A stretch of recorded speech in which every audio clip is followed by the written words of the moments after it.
I can do this, right? Like I can be relaxed. Yeah, I'm hoping I can. How's that look? You want me to start it? Yeah. For Okay. You got the gift. Cheers to another great season. Appreciate you. I appreciate you. You know I do.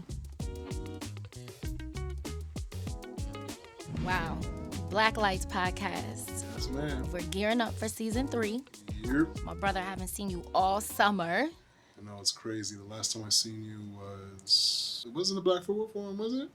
No, that's almost a full year. That's crazy. You know, I've been following you online, doing your thing. Yeah, you too. So I love you and all of your insight and feedback that you contribute to when we're interviewing all of our guests when we have our Blacklights podcast. So I'm excited. I have the pleasure. I'm so excited. I am because, again, I think one of the biggest things is, we met with Black Footwear Forum. Yes, I actually remember the day that we met. Really? I don't know if you remember that. No. We were at the Black Footwear Forum mixer. And it was at the end when it was the first Sisters and Soul. Okay. In Detroit. And you came up to me and you're like, man, if you guys ever need anything, da-da-da-da-da. Ah, that is right. Yeah, and you were like, I see you out here, you're doing your thing. Da-da. Always hustling. Right.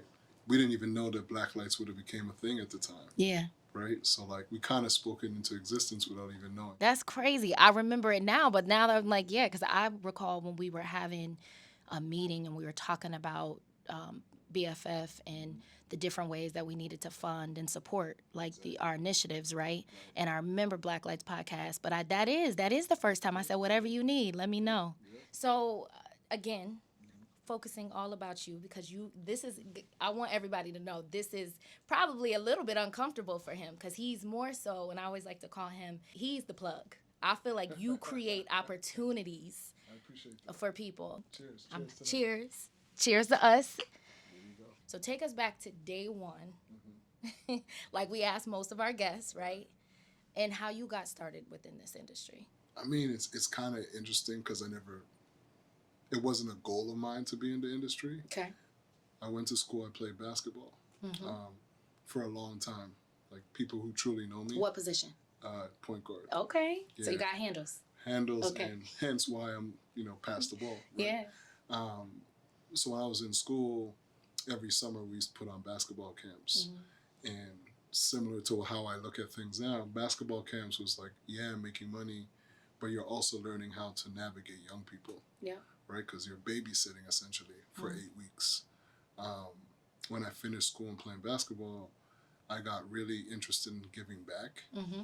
I went to school and I became a social worker. That was my first job. Wow. Yeah, so I was a social worker first.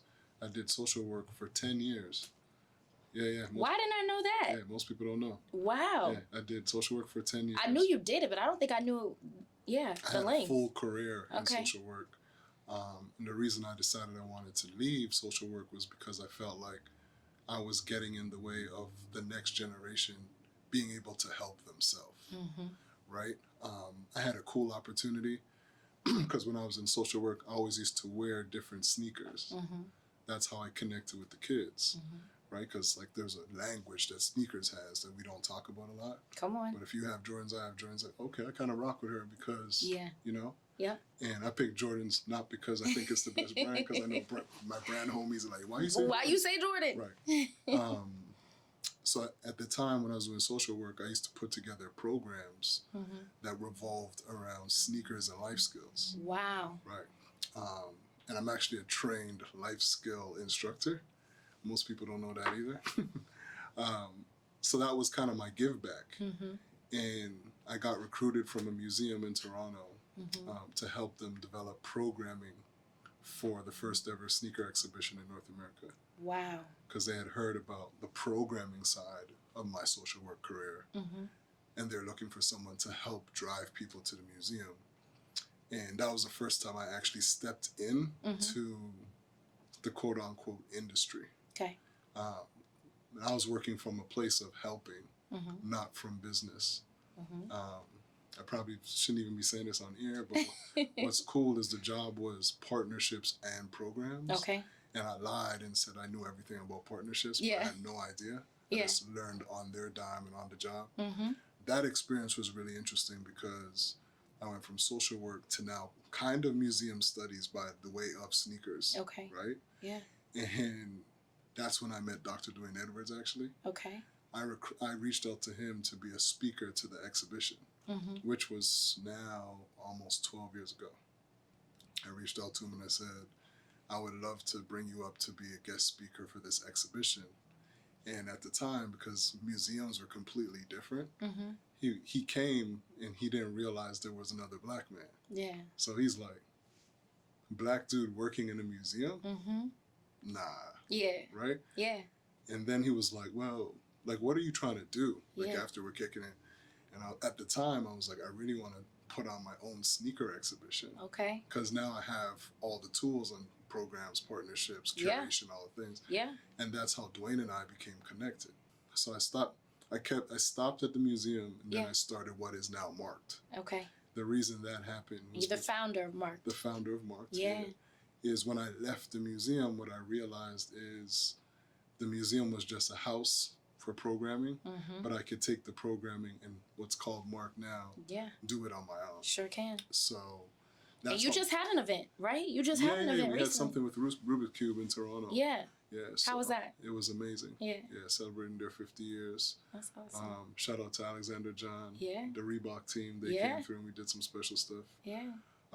So when I founded MARTK'D, really all of my education came from working at the museum. And from working with MARTK'D and all of these different brands, that's how I started to like fine tune my partnership skills. To fast forward a little bit, a lot of people don't know this. Shout out to Sharifa. Yeah, we had her on season 2. Yeah. Yeah. That's the homie. Yeah. I worked for Kith for 6 months. Okay. And probably short term. Yeah. And it was at the end of the 6 months. Yeah. And I was about to become full-time. Yeah. And I was having a conversation with Dwayne. And I was like, man, like have this dope opportunity. Yeah. And then Dwayne was like, yo, I'm about to open this school in Detroit called Pencil Lewis College. And I was like, what? So he put an ultimatum in front of me pretty much. Like, you gonna rock with Kith or you gonna rock with me? Yeah.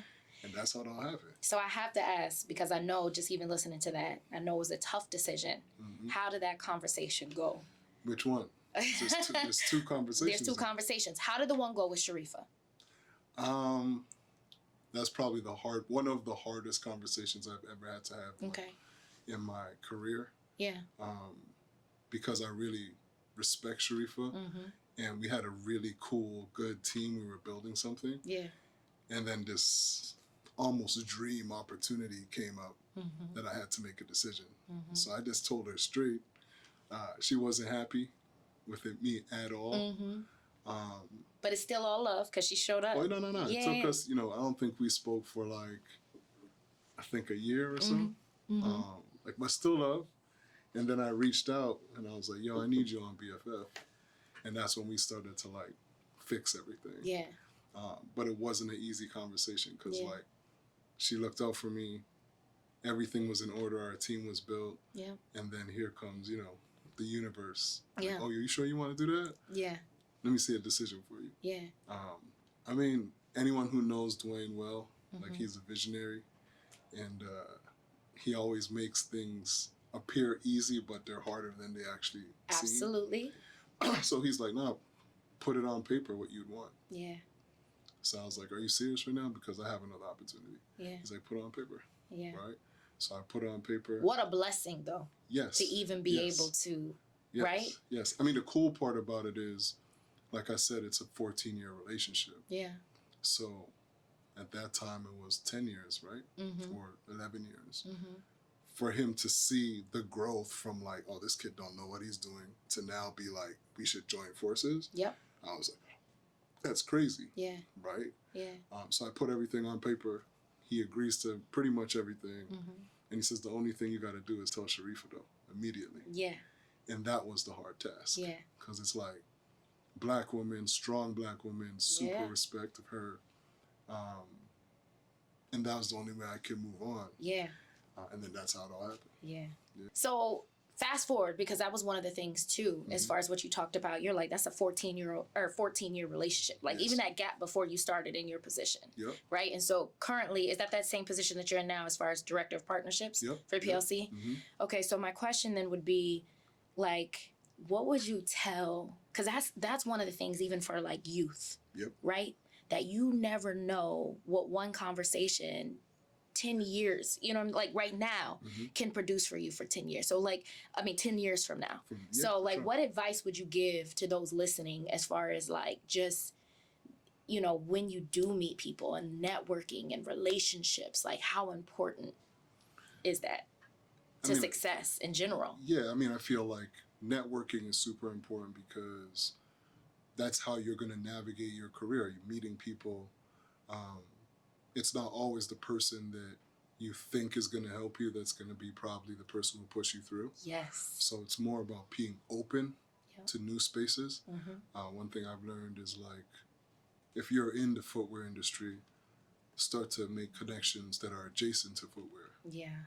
Because what we don't get to understand is that the footwear industry is dope. There's a lot of players in it. But what I call the ingredients, like when you have a meal, you're eating the meal, right? Yeah. But the ingredients that make the meal taste good, we don't ever get to see what that is.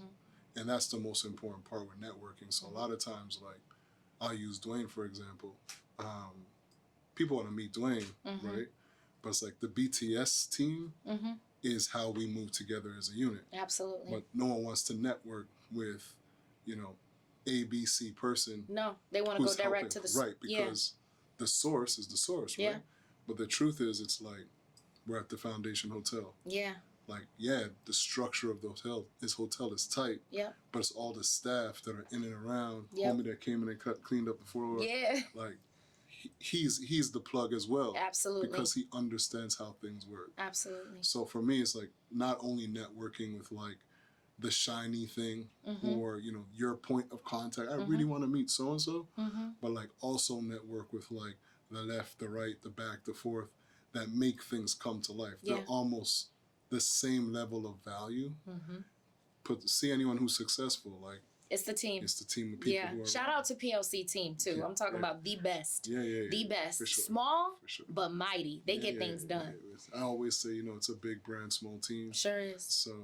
So I have to ask, because you're the founder of MARTK'D, you're doing a lot of great things and partnerships in that.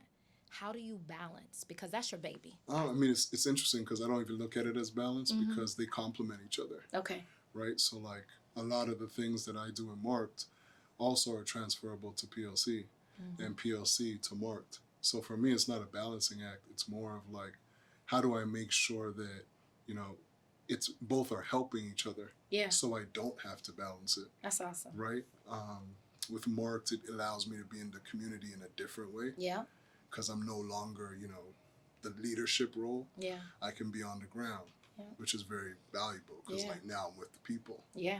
Which then serves me when I'm in a leadership role because I understand what's happening with like young people, the next generation. So like the two just feed each other. I don't look at it as a balancing act at all. Yeah.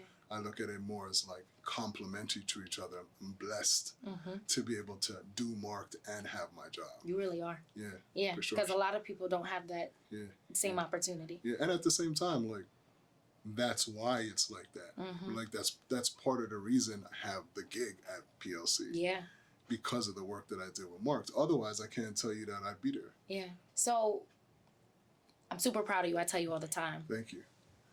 But I want to know, honestly, when you think over your career, what was like your proudest moment? That's a big question. I mean,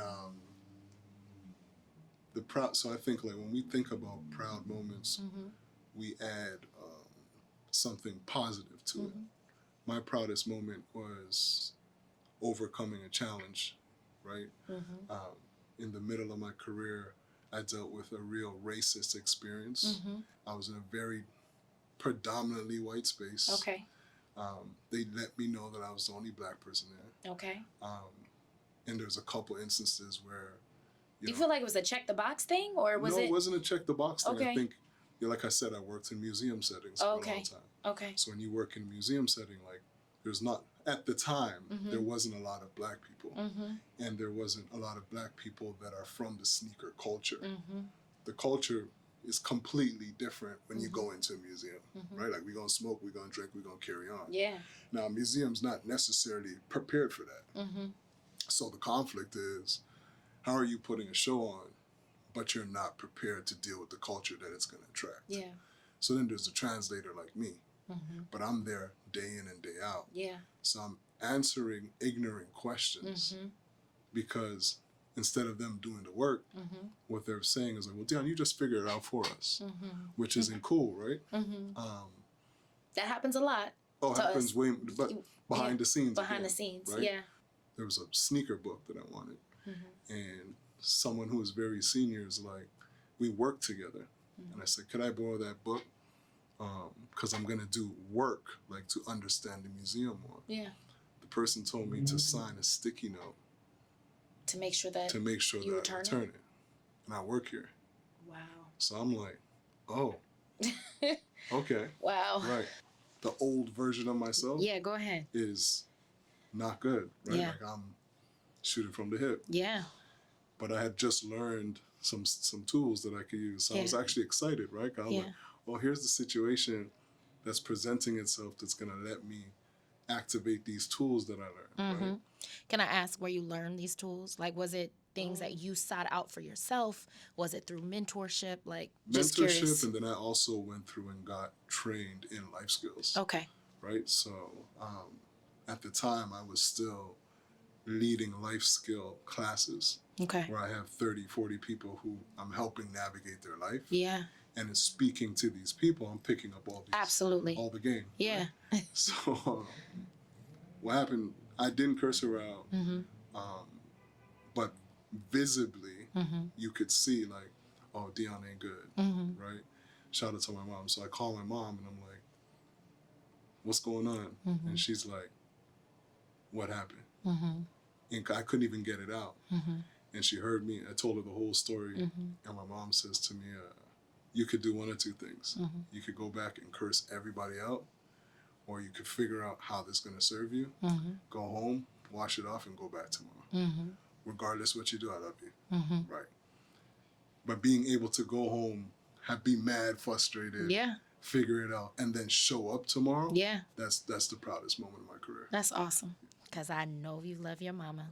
How would you say that she's inspired you and contributed to who you are as the man today? I think my mother came from Trinidad and Tobago. Mm-hmm. Seeing her navigate North America as only a single mother Mm-hmm. with a boy child, Mm-hmm. she's the strength pillar. She showed me so much of like, if you want something, work hard for it. Yeah. Because she wanted me to do well, so she worked hard for it. Mm-hmm. So she's been a perfect example of like, there's no situation you can't overcome. Yeah. So by default, I picked up a lot of those qualities, and that's what she's taught me. It's so beautiful. Yeah, for sure. So beautiful. And then recently you connected with your father, right? We talked about that. I have to ask you because he's an interesting man, right? And honestly, I think that, not to put you on the spot, No, it's not on the spot. like, but it literally, like, how has that interaction been? And have you learned anything from him just recently? Yeah, I mean, I feel like, first of all, I actually really appreciate that question Yeah. because as a Black man, there's a lot of challenges that we have with our parents. Mm-hmm. A lot of Black men relationships with your father sometimes is tricky. Yeah. And just Black men find it hard to communicate, Yep. period. Mm-hmm. So I didn't grow up with my dad. We reconnected probably about 10 years ago. Mm-hmm. We just celebrated our first Father's Day ever. Yeah. So we're together for 14 days. And what was really interesting about it is, your mother breeds you and brings you into the world, Absolutely. but your father still has half of you because it took two to dance. Right? Yeah. So I realized what I was really frustrated with when I grew up was I didn't understand the other half. Mm-hmm. So being able to kick it with my dad for 14 days as men Yeah. and ask hard questions. Yeah. And instead of it be father-son dialogue, Yeah. It was more of, I just happen to be your father, Yeah. but right now I'm your friend. Mm-hmm. So the learnings that happened inside of 14 days was crazy Mm-hmm. because I'm literally looking at a mirror. I'm sure it was a unlock for you Oh too. yeah, it was like in all the, there's times where like we're kicking it now. Yeah. And we're getting ready to go to eat and we couldn't leave the house. Yeah. Because the conversation was so thick. Yeah. Right? Where we're like, man, we can't go nowhere. We got to sit down and talk this out. Yeah. So like things like, why did you leave? Yeah. You know, like what caused you to leave? Relationship stuff. And just having a perspective of your father based on the experience you lived. Because like I lived and he wasn't there, right? Mm-hmm. So it was dope. Yeah. I would encourage any person, but especially Black men, figure out how you can start to invest in the conversation. Yeah, that's even awesome. if it's just a little. It's not comfortable, trust me, but you'll feel better about it once it's over. Yeah, I've been reading this book lately, and it's been talking about just like the cobwebs, right? And like being able to like remove those and actually doing the work. So really figuring out if there's any type of blocks or anything that just conversations that need to be had that we haven't had. So whether it's through that relationship or others, right? And so it's fantastic that you were even able to have that opportunity and really as a man to man versus father and son, because it's different parts. It's definitely like I'm so appreciative that I was able to have that experience because I'm not even to his credit. Like we had a conversation. Like I don't think he would have been a good father in the space that he was in when I needed him to be a father. Yeah. Right? Because like his colorful background at that time, I would have probably suffered having him around. Right? Because he was fierce. He was in a different space. He wasn't in love. He was angry. Right? And he decided to leave because he knew he couldn't manage it.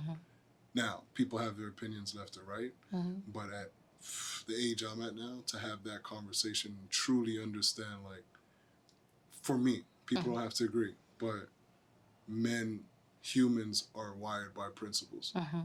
So once you have your principles as a man, you follow them, whether they're good or bad, or right or wrong. It's not for someone to tell you, like, oh, that's the wrong principle. Yeah. Right? He's his own human. He's going to follow his principles to a T. And because of the way his principles were set at that time, there's no way he could have been a family man. Yeah.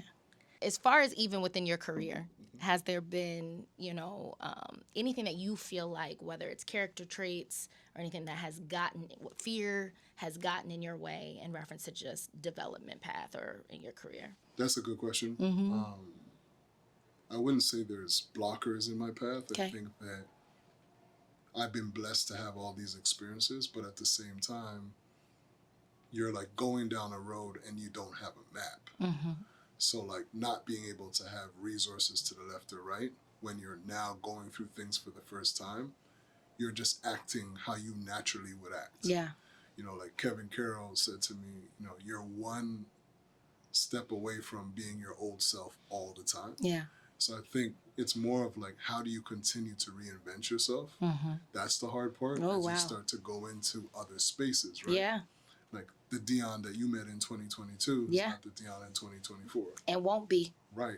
As we look ahead. Can you actually own that? Because some people, like, especially in Black culture, like, I ain't never going to change. Yeah. But it's like, it's not change, it's growth. It's growth. It's you're evolving. Right, you're evolving. Yeah. Right? So I think it's less about, like, was there blockers and more of, like, can you get rid of your fear of heights?